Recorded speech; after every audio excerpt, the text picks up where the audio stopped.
Karena ada 200 juta tenaga kerja asing asal Tiongkok yang akan masuk ke negara kita. Ya, 200 juta orang. Jadi sebenarnya Jokowi itu siapa bagi orang Cina?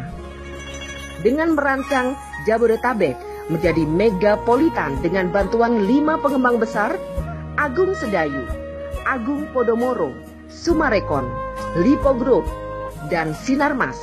Mereka membangun apartemen Rusunami dan Rusunawa.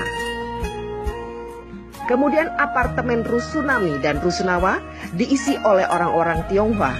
Dan tinggallah orang pribumi jadi babu, satpam, OB, dan supir. Semua bukti menyatakan kebenaran pernyataan ini. Apalagi setelah Ahok merencanakan penggusuran 130 titik pemukiman pribumi di DKI Jakarta. Program ini juga dimuluskan oleh Jokowi dengan langkah-langkah nyata yang lebih besar. Memiskinkan rakyat Indonesia dengan berbagai cara, bekerja sama dengan pemerintah Cina dalam segala bidang, dan menggantikan peran Amerika di Indonesia selama ini, dan menjual atau menggadaikan aset-aset nasional Indonesia yang vital kepada pihak Cina. Jokowi secara sengaja membuat ekonomi dan politik Indonesia carut-marut untuk membuat pribumi semakin hancur berantakan, banyak pengangguran, dan jumlah orang miskin semakin besar.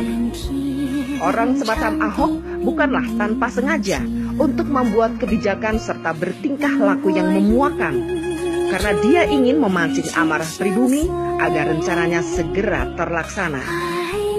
Sekarang terserah bangsa ini melawan atau membiarkan angkara murka merajalela. Minjing melaporkan dari Beijing.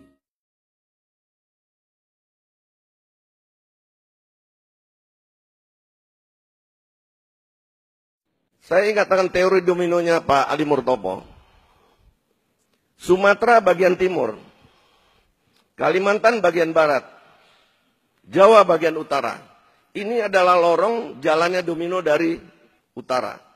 Bahwa teori domino Cina adalah mereka akan mulai membangun kekuatan ekonomi di negara kita. Kedua, memasukkan senjata secara ilegal. Ketiga, memasukkan orang. Sehingga logistik, amunisi mereka sudah siap.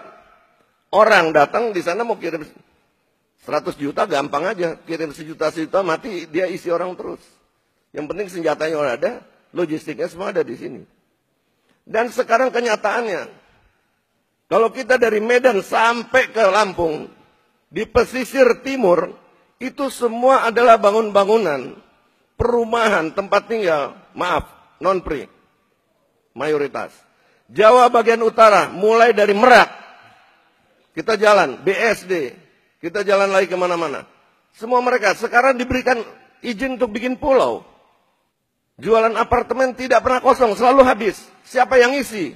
Dulu saya tanya kepada teman-teman yang itu, siapa yang beli kok bisa laku bener? Oh dari Bangka, dari Medan. Saya tanya penjabat-penjabat di Medan Bangka, tidak berkurang penduduknya. Ini dari mana orangnya? Pernah kita sensus tidak orang-orang ini? Jadi saya curiga bahwa di pemerintah kita pernah kemasukan mereka-mereka ini yang menyiapkan satu gerakan mengembalikan komunisme, karena kita ingat tahun 65 itu bukan komunis Rusia. Kita putus hubungan dengan RRC karena mulai dari situ hubungan Bapak Subandrio pada waktu itu.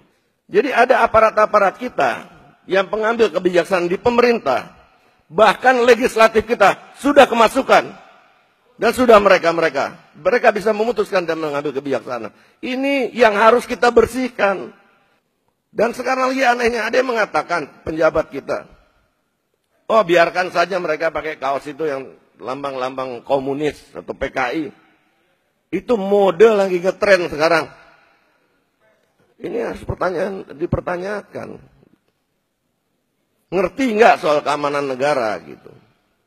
Kita selalu bicara bahaya laten. Dan saya masih mengalami zaman komunis itu. Tahun 65 saya juga ikut membasmi mereka. Bahwa PKI ini memang OTB, organisasi tanpa bentuk selalu. Dan mungkin di dalam anggota saya ada, di dalam FPI yang mungkin ada, yang pakai baju-baju kiai sekarang yang mengadu domba dan segala macam jadi dukun juga banyak. Apabila pemerintah melalui aparatnya tidak bisa menegakkan hukum di negara ini, maka kita bersama-sama akan menegakkan hukum kepada mereka-mereka yang Pancasilais. Terima kasih.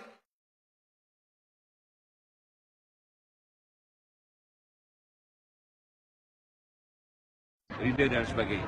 Izin Bang, terkait dengan adanya isu akan ada aksi tanggal 2. Persiapan kita sendiri seperti apa sebenarnya? Ya? Persiapan kita sendiri seperti apa? Ya, persiapan kita berdoa.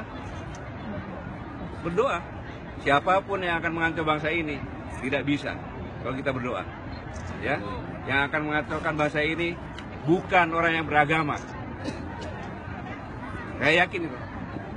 Dan akan berhadapan dengan TNI Polri, dengan seluruh masyarakat. Allahu Akbar. Tidak ada satupun pengkhianat-pengkhianat bangsa yang bisa hidup di negara ini. Nggak ada. Mau nantang silakan. DITI, Kahar Musakar, komunis semuanya nggak bisa. Karena apa?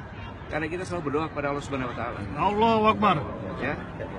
Kalau demo yang biasa, tertib, memang itu kan menyampaikan pendapat. Tapi kalau sudah merusak, kalau sudah makar, berhadapan dengan saya dan prajurit saya, dan Polri.